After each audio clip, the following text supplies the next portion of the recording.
عبد الوارث حدثنا أيوب حدثنا عكرمة عن ابن عباس رضي الله عنهما قال: إن رسول الله صلى الله عليه وسلم لما قدم أبى أن يدخل البيت وفيه الآلهة، فأمر بها فأخرجت، فأخرجوا صورة إبراهيم وإسماعيل في أيديهما الأزلام، فقال رسول الله صلى الله عليه وسلم: قاتلهم الله، أما والله قد علموا أنهما لم يستقسما بها قط.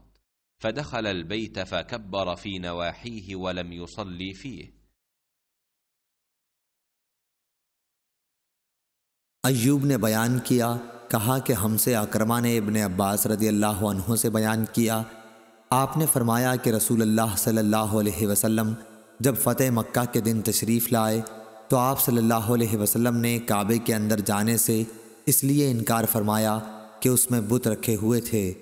फिर आप सल्लल्लाहु अलैहि वसल्लम ने हुक्म दिया और वो निकाले गए। लोगों ने इब्राहीम और इस्माईल अलैहिस्सलाम के बुत भी निकाले। उनके हाथों में फाल निकालने के तीर दे रखे थे। रसूलुल्लाह सल्लल्लाहु अलैहि वसल्लम ने फरमाया, अल्लाह इन मुशरिकों को गारत करे।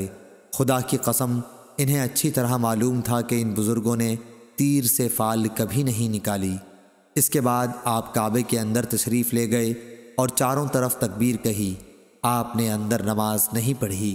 सही बुखारी हदीस नंबर 1601।